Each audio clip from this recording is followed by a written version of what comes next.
जोहार, मैं आनंद कुमार और आप देख रहे हैं जनमन की बात। दोस्तों, झारखंड की हेमंत सोरेन 2.0 सरकार अपना 1 साल का कार्यकाल अगले 28 नवंबर को यानी कल पूरा करने जा रही है। और इस सरकार के 1 साल पूरा होने के मौके पर रांची में एक भव्य समारोह का आयोजन भी किया जा रहा है। इस समारोह में हजारों नियुक्ति पत्र भी बांटे जाएंगे। करीब 8,000 से ज्यादा नियुक्ति पत्र बांटने की सूचना आ रही है। और इन सब के बीच थोड़ा पहले घाटशिला विधानसभा के उपचुनाव में झारखंड मुक्ति मोर्चा ने अब तक के सबसे बड़े अंतर से जीत दर्ज की है और इसने सत्ता पक्ष के मनोबल को और बुलंद कर दिया है। और ये दिखाता है कि इस 1 साल में भी हेमंत सोरेन सरकार की लोकप्रियता कम नहीं हुई है बल्कि बढ़ गई है। लेकिन उत्सव के इस माहौल के बीच पिछले 1 साल में कई ऐसे मुद्दे रहे हैं जो लगातार सुर्खियों में बने रहे हैं, विपक्ष जिनको लेकर हमलावर रहा है। तो सबसे पहले बात उन चर्चाओं की, उन खबरों की जो लगातार सुर्खियों में बनी रही। सबसे ज्यादा जिस मुद्दे ने लोगों का ध्यान खींचा वो था कुर्मी समाज की एसटी सूची में शामिल होने की मांग का मुद्दा। साल भर से ये सोशल मीडिया से लेकर सड़क तक पर छाया रहा। खूब आंदोलन हुए, दोनों तरफ से हुए। पहले कुर्मियों ने आंदोलन किया, रेल टेका, डहर छेका आंदोलन हुआ 3 राज्यों में, झारखंड, बंगाल और उड़ीसा में। इसकी प्रतिक्रिया में आदिवासी संगठनों और नेताओं ने भी विरोध प्रदर्शन किए, धरना दिया और दोनों तरफ से बहुत तीखी बयानबाजी हुई। कई नेता तो बयानों की वजह से चर्चा में आ गए। सामाजिक सौहार्द खराब होने का खतरा तक पैदा हो गया। लेकिन इस सारी नूरा कुश्ती का नतीजा कुछ निकला नहीं है। यह मुद्दा जस का तस है। दूसरी खबर जो चर्चा में रही वो था नगर निकाय के चुनावों का बार बार टलना। झारखंड में नगर निकाय के चुनाव 1 साल से अधिक समय से लटके हुए हैं। विपक्ष यानी भारतीय जनता पार्टी का आरोप है कि सरकार जानबूझकर चुनाव नहीं कराना चाहती है ताकि निकायों पर राजनीतिक नियंत्रण बना रहे, सरकारी नियंत्रण बना रहे।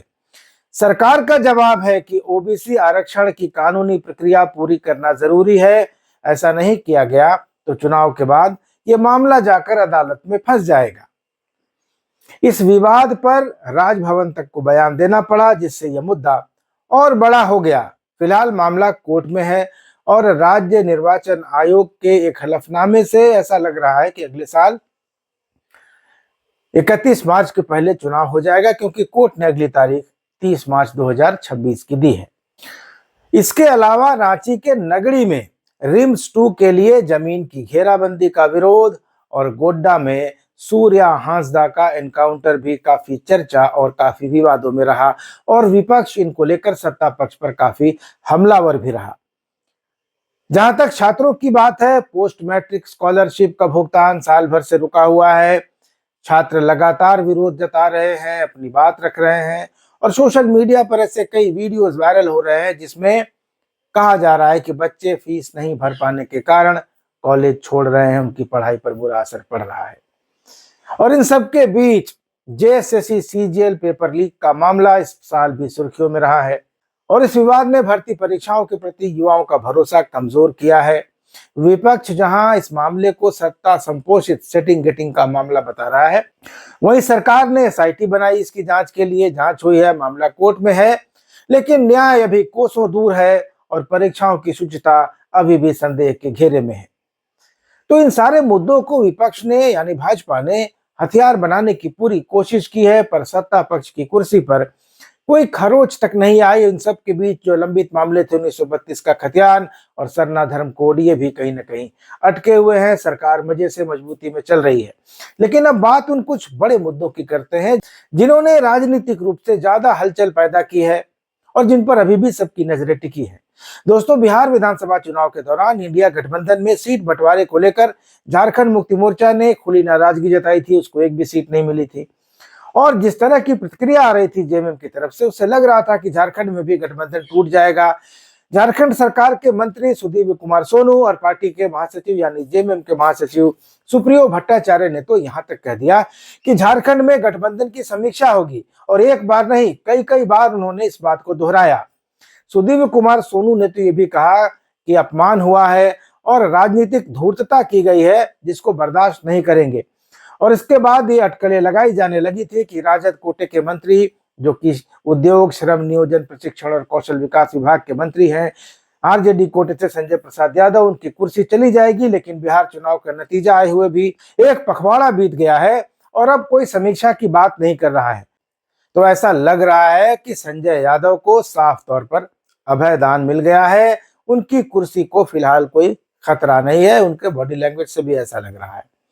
तो अब सवाल ये पूछा जा रहा है कि जिस अपमान की बात इतने जोर शोर से कही गई थी, धूर्तता की बात की गई थी, समीक्षा की बात की गई थी, वो सब क्या जनता को इमोशनली बांधे रखने का कोई हथियार था, कोई औजार था? लेकिन जब जेएमएम ने कहा कि समीक्षा होगी, तो इस बीच में यह अफवाह भी जोर पकड़ती रही कि हेमंत सोरेन कांग्रेस और आरजेडी से किनारा कर सकते हैं और बीजेपी के साथ हाथ मिलाकर नई सरकार बना सकते हैं। और इसका कारण यह बताया गया कि इससे उनके ऊपर चल रहे ईडी सीबीआई के केसों में राहत मिल सकती है और केंद्र सरकार से फंड मिलने का रास्ता खुल सकता है, जिससे झारखंड का विकास और तेजी से हो सकता है।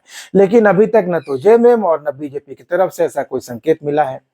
और सच तो यह भी है कि हेमंत सोरेन के लिए ऐसा करना राजनीतिक रूप से आत्मघाती भी सिद्ध हो सकता है, क्योंकि आदिवासी और मुस्लिम वोटर जो हेमंत सोरेन की राजनीति की रीढ़ माने जाते हैं, एक झटके में बिदक सकते हैं, उनकी राजनीतिक जमीन खिसक सकती है। दोस्तों, इस साल दो बड़े अफसरों की गिरफ्तारी और बेइज्जती ने भी सरकार को कटघरे में खड़ा किया। पहले थे आईएएस विनय चौबे, जो कभी सरकार के ब्लू आइड बॉय थे, सबसे ताकतवर अफसर थे, सीएमओ चलाते थे। वे आज शराब घोटाला और जमीन घोटाला के 4 मामलों में आरोपी हैं, जेल में कई महीनों से बंद हैं।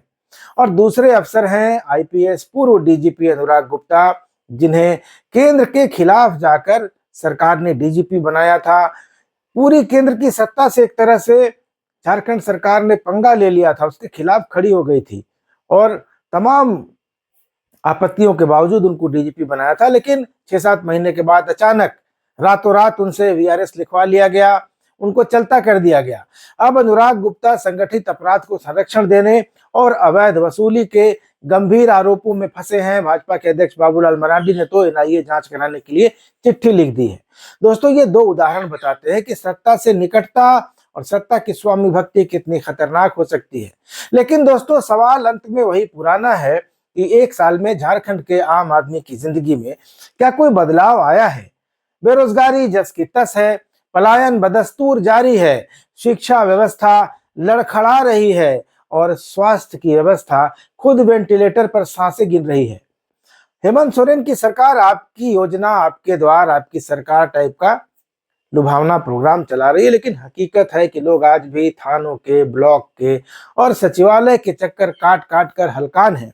जब दफ्तरों में कई बार जाने के बाद, जूते चप्पल घिस जाने के बाद काम नहीं होता है, तो सरकार घर तक आकर काम कर देगी, इस पर भरोसा कैसे बने? दोस्तों, हेमंत सोरेन 2.0 सरकार भले ही अपना 1 साल का कार्यकाल पूरा होने का जश्न मना रही है, लेकिन जनता अभी भी इंतजार कर रही है कि वादों और हकीकत के बीच का फासला कब कम होगा। तो दोस्तों, आप क्या सोचते हैं? हेमंत सोरेन 2.0 की सरकार ने 1 साल में क्या कोई बड़ा विकास का काम किया है? क्या चुनाव के पहले जनता से जो वादे किए गए थे, क्या वो पूरे हुए हैं? क्या युवाओं का रोजगार का सपना साकार हुआ है? क्या पलायन रुका है? अपनी प्रतिक्रिया जरूर दीजिएगा। चैनल को सब्सक्राइब नहीं किया तो सब्सक्राइब जरूर कर लीजिएगा। अगले वीडियो में मिलेंगे, तब तक इजाजत दीजिए। धन्यवाद, नमस्कार।